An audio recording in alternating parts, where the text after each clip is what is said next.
హ్రీం శ్రీం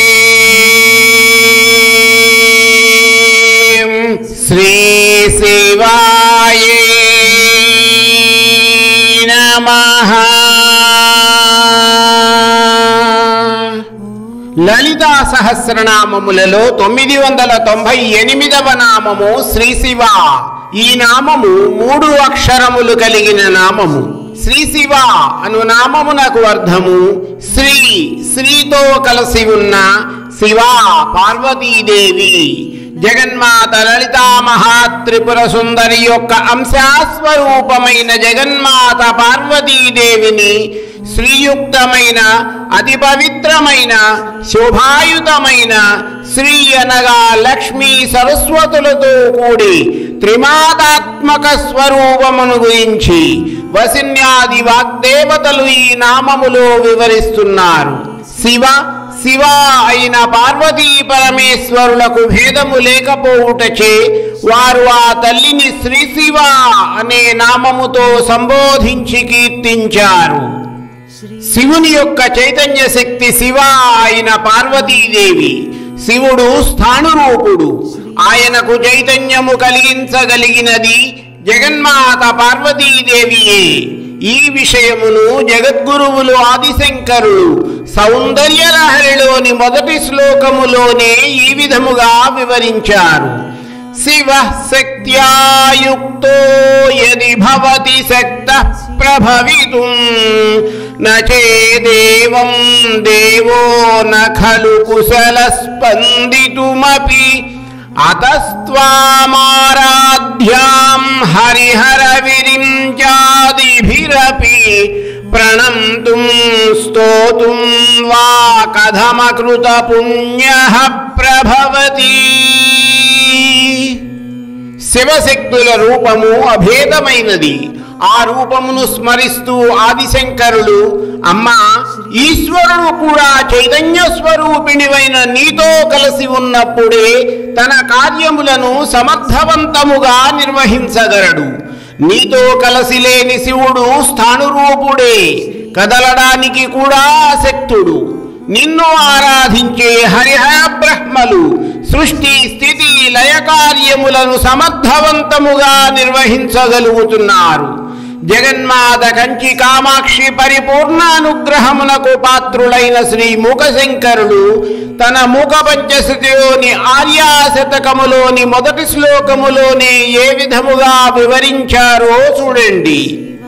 కారణ పరచిద్రూపా కాంచీసీమ్ని కామపీఠగతా కాచన విహరతి కరుణా కాశ్మీరస్తవక కోమలాంగలతా.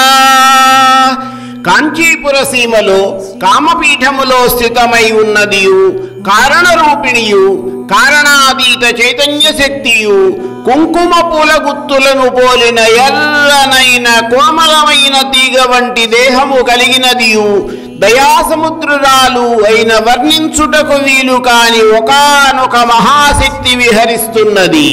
అటువంటి శోభ కలిగినది మోక్షస్వరూపిణి, సర్వమంగళకారిణి, సర్వశోభనకారిణి అయిన శ్రీమాతను వసిన్యాది వాగ్దేవతలు శ్రీ శివ అనే నామముతో కీర్తించారు.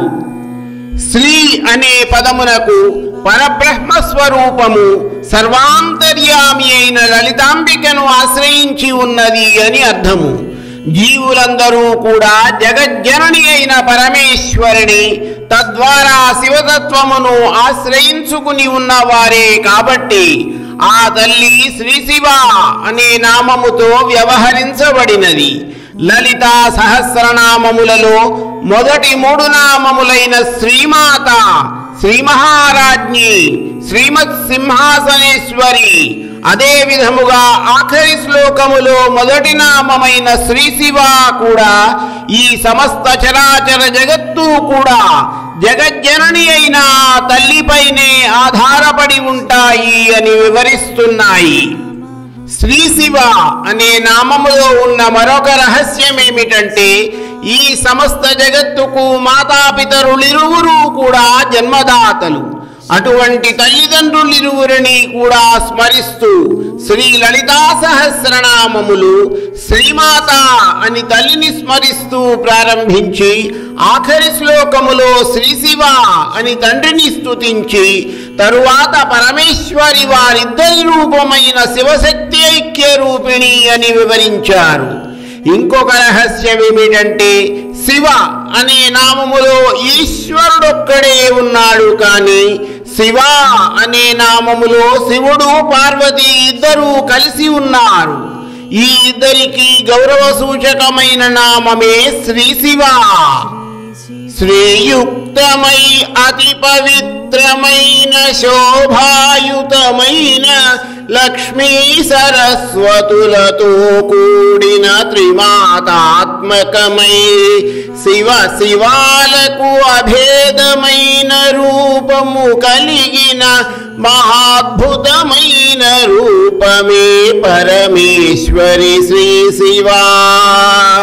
స్థాణురూపుడైన పరమేశ్వరునికి చైతన్య శక్తిగా పరమేశ్వరునితో కలసి జగన్మాతా పితరులుగా ఈ సమస్త విశ్వమునకు సృష్టికర్తలైన తల్లిదండ్రుల రూపమే శ్రీ శివానురూపము.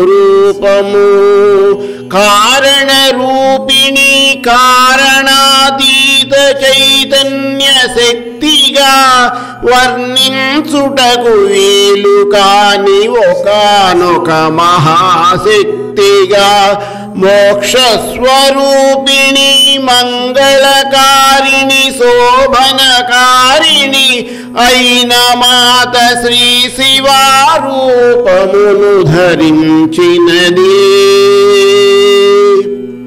అభేదమైన శివశక్తుల రూపము ధరించినదై ఆ రూపముతో ఈ సమస్త సృష్టి ఆవిర్భావమునకు కారణమైనది.